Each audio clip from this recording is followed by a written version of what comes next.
What is going on, everyone? Welcome into HQ Spotlight. We have a full crew on the desk here. What a treat. Jonathan Jones, Lige Douzable, Haley Sutton. I'm Jacqueline D'Agostino.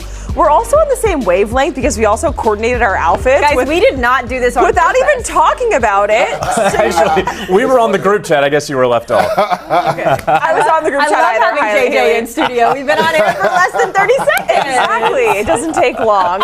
Owners meetings, gentlemen, right up the road. Kind of. We know how South Florida traffic works. It's probably like 3 hours away, actually, up in West Palm.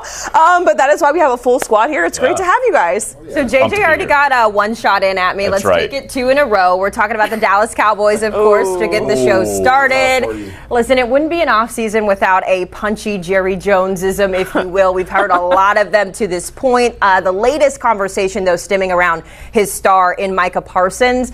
I want to talk about this, but I want you guys to listen to what Jerry Jones has to say. This, of course, in all regards to the extension with Micah Parsons and his contract. He doesn't even know his agent, apparently. Take a listen. The agent is not a factor here or something to worry about. And I don't know his name. And so my point is that I'm not trying to demean you in any way, but this isn't about an agent. The agent doesn't have one thing to do with what we're doing when we get on a football field against a team. Micah does. To the degree I'm involved, I do. I love the collective LOL from us as a group as we heard him disrespect one of the most well-known agents in the game. Micah Parsons, of course, represented by the David Mulgeta, which, by the way, I will say his teammate Malik Hooker is also represented by David. So, Jerry, be for real here. You know who David is. Of course, Micah set the internet on fire with this tweet. This was actually a quote tweet in relation to another reporter talking about Jerry not knowing who David Mulgeta is. The big line here is the last sentence. There will be no backdoors in this contract negotiation. Lige, I want to come to you first here because JJ is going to sort of lay out the contract conversations for us. But have you ever texted a GM during contract conversations and had those contract conversations directly without your agent present? No, I doubt that Micah Parsons, and he alluded to his tweet right there. He's like, there's going to be no backdoor, discussions when it comes to this contract. Like, I'm not doing anything without my agent, David Mulgeta. And he's one of the best, if not the best agents in all the business. Let's just look at some of the contracts he's done. The Deshaun Watson, $230 million guaranteed. That was David Mulgeta. Oh, let's not just forget the 2 contracts he just did with J.C. Horn and Derek Stingley Jr. to make them the 2 highest paid corners in all the NFL. So Micah Parsons said in his tweet, of course I'm going to hire people that know what they're doing. That's what a smart man does. And there is going to be no backdooring when it comes to this contract. When you look at Micah Parsons and what he's done over his first 4 years of his career, there's only him and Reggie, the defensive end for Green Bay, Reggie White. My guy, appreciate it, Jay. You got it. It's guys that had 12 or more sacks in 4 consecutive years to start their career. So he's in rare air. Reggie White, some consider the best defensive end of all time. So he's definitely going to be the highest non-paid quarterback in the NFL. And he's not doing a contract deal without his agent, David Mulgeta. Yeah, and I always think whenever we're talking about, Jerry Jones, we're thinking of Dak last year or CD or what have you.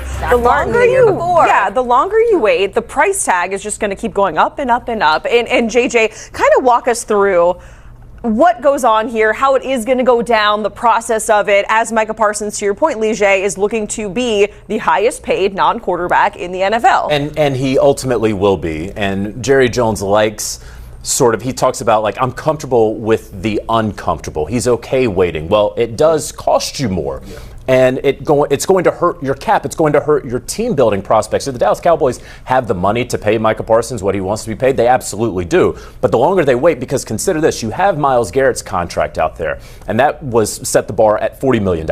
And then Jamar Chase went over that. There's a TJ Watt who is out there for the Pittsburgh Steelers. So if Pittsburgh takes care of TJ Watt, and let's just say he's at 42 or 43, now your number for Micah is going to be at 43 and a half. 44. The longer you wait, whereas if you had gotten this done even before Myles Garrett, let's say right after Max Crosby, who was at 35 and a half, we're talking about a delta of $8-9 million in average annual value. So, and yes, there will be no backdooring happening here.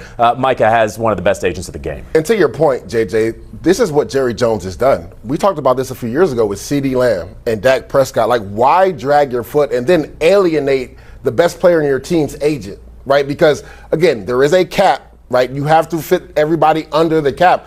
And the longer you wait, the higher the number is going to go up. So I don't understand the thought process when it comes to the front office and Jerry Jones continuing to wait for foundational players when you know they're going to be part of the future. Why not lock them up earlier? This reminds me, and this is actually, JJ, where you and I met, was at Dallas Cowboys training camp a few years ago when Zach Martin was doing the holdout, right? And we waited so long to get the best offensive lineman in that room signed. And then what happened that year? He was injured for most of the year because he missed all of training camp, and then ultimately he retired. Zach, we will miss you. So there's a lot going on here with the Cowboys. I'm glad we got it out of the way early. Yeah, if there's two constants, and when it comes to the NFL, we're always talking about something Jerry Jones is saying. And at least recently, we are always talking about Aaron Rodgers and where he is going to go. And I don't want to mess up this quote because it seems like a nothing burger, just like a word salad. The Steelers will not wait forever, but a little while longer for Aaron Rodgers, whatever that means, right? JJ, when could we actually see movement? I know we keep talking about it from different angles, right? Like, how long can they actually wait? Right. What comes to mind when you're thinking about that too? Like, how long can the Steelers afford to wait here for Aaron Rodgers? I don't think that they legitimately think that Aaron Rodgers is actually going to retire. And so for as long as there are no quarterback injuries out there, this is very clearly his best and frankly only option to be QB1 anywhere. It's the Pittsburgh Steelers. And if you want to believe in like an Occam's razor, the simplest and easy answer is the answer. He wants to continue playing. He wants to get into the playoffs. Here's a playoff team that needs a quarterback like Aaron Rodgers to throw the football to DK Metcalf and George Pickens. So it just makes sense. And so things that make sense will happen, will take place. The when, as you asked the question so eloquently, is the question. Now, could they wait until the draft? Yes, it could drag on until then. Frankly, it could drag on until June because they're not really out on the field doing football-related activities until late May, early June. So, like right now, Aaron Rodgers can go and throw the football with DK Metcalf. He can have a quarterback and wide receiver and tight end summit anywhere that he wants to in Malibu and bring out the entire Pittsburgh Steelers. Because actually, Vijay, you know this, the NFL rules don't allow Aaron Rodgers. If he were to sign today with the Pittsburgh Steelers, it'd be great if he signed today with the Pittsburgh Steelers, right? While I'm here, sitting here. I'm just trying to speak it into existence. If he Let me check Slack real quick, JJ. Come on, JJ. You can't be doing that like voodoo stuff with Aaron Rodgers. Okay, if he were to actually sign today, he can't go out on the field in a Steelers jersey tomorrow, right? And so it actually, from a football perspective, it kind of doesn't matter. And so that's why everyone's willing to wait. Yeah, this is Aaron's world, and I think the Pittsburgh Steelers are starting to realize it. We've kind of realized it the last couple of years, even going back to the trade the Jets made from the Green Bay Packers and how that materialized. The thing about Aaron Rodgers, he's on his own time. He's going to make the decision when he feels like he's ready to make that decision. From the Steelers' perspective, JJ, where do they go from here if Aaron Rodgers doesn't sign there? Right, they do have Mason Rudolph, and they've been rumored to come out and say we're comfortable starting Mason Rudolph. Let's not forget 2 years ago, he did lead them to the playoffs in a wild card game versus the Buffalo Bills. But is that your end-all, be-all? Right, when you look at or not even the vast, when you look at the market when it comes to veteran quarterbacks, it's dried up. It's you have to trade for Kirk Cousins. Exactly. That's literally what it would come down, or Joe Flacco potentially, right? Or Ryan Tannehill. So when you look at it from that perspective, Aaron's like, well, I essentially have all the leverage right here because where are they going if I don't sign here? I think he thinks that the longer that he waits, the juicier the contract is going to be. Hey, they're going to throw in a couple more million. I think the offer is what the offer is. You know that you want to be here. We know that we want you here. You came to visit. You went and threw with DK Metcalf and all that. It's going to happen. Yeah. Let's it's inevitable. JJ, is there a chance? I know the Steelers picked 21st in the upcoming draft, so it might be a little late for a quarterback, but let's say a guy like Shedeur Sanders, who we're going to talk about a little bit more here, falls to that point. Is there an opportunity to draft a quarterback instead? Absolutely. And look, there is a very legitimate world where Shedeur Sanders does fall to 21, because if the New York Giants or the Cleveland Browns do not take Shedeur Sanders at 3 and 2 respectively, he could fall. Yeah. And I think a lot of draft folks out there would say if you strip away the last name, if you forget about Deion Sanders, you kind of forget about Colorado and scouting the helmet and all those things. If you just watch Shedeur Sanders, the nameless, faceless player, he's probably a late first, early second round quarterback if that's what it's about. If your team really does need a quarterback, okay, well now you're going to overdraft. That's the position that always gets overdrafted. Kenny Pickett from a few years ago, the Pittsburgh Steelers. Should he have been the first quarterback taken in any draft? No, but in that draft, he was. Our Ryan Wilson has Shedeur Sanders, since we're on the topic, on his mock draft prior to the one that's getting ready to come out, 6 to the Raiders. But you're JJ. Ryan has had conversations with a lot of people across the league. They say that he could move up to even number 2 after some of the comments that the Browns have made after they're sort of walking back what they did with Deshaun Watson. Swing and a miss. Yeah, I'm glad that we can all say it now. Yeah. We're saying the quiet part out loud here. Lige, when it comes to Shedeur, because JJ kind of laid it out there as you take a look here at what Jimmy Haslam had to say. But in terms of Shedeur Sanders, JJ kind of laid it out. You leave the last name away, and you have this guy who could be a really good quarterback in the NFL. What do you like about the fit with him if it is the Browns? To me, when you talk about scheme fit, there's no better place than the Cleveland Browns and Kevin Stefanski for what Shedeur Sanders does. This was the most accurate quarterback in all of college football. He completed 74% of his passes.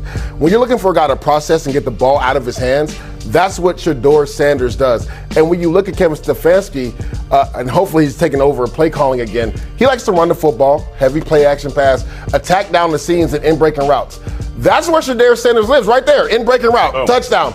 He is the most accurate. Travis Hunter. That's true, but I mean, in breaking route, that's exactly what Kevin Stefanski wants to do. So I've stated this for a while. I don't think people have talked about this enough, JJ. Kevin Stefanski, that's 2-time head coach of the year, Kevin Stefanski, has not been able to pick his quarterback of the future yet. And most coaches want to be able to drive their future franchise quarterback. When he got there, Baker Mayfield was already there. Yep. They traded for Deshaun Watson. He has not been able to put his pulse on a young quarterback yet. This could potentially be the year he does that. It certainly could be. Another player who could be there for the Cleveland Browns, who will be there for the Cleveland Browns at number 2 because the Tennessee Titans are absolutely taking Cam Ward. For sure. Yeah. Okay. Travis Hunter. Yeah. And you talk about probably the cleanest character, the cleanest medicals, the guy who can do it all. Figure out which way, what side of the ball you're going to play him on. And one of the things that NFL coaches love, well, they have egos, and they do believe that if they have a guy who is a talent, well, I can get the best out of him. And so you give them this like shiny toy in a Travis Hunter, we'll figure out who's throwing him the football or from whom he is intercepting the football. I was going to say that's the beauty of Travis Hunter, right? You can draft him and then make your decision down the road whether you want him on defense, offense, whatever. He's kind of a unicorn that plays a zillion snaps. Lige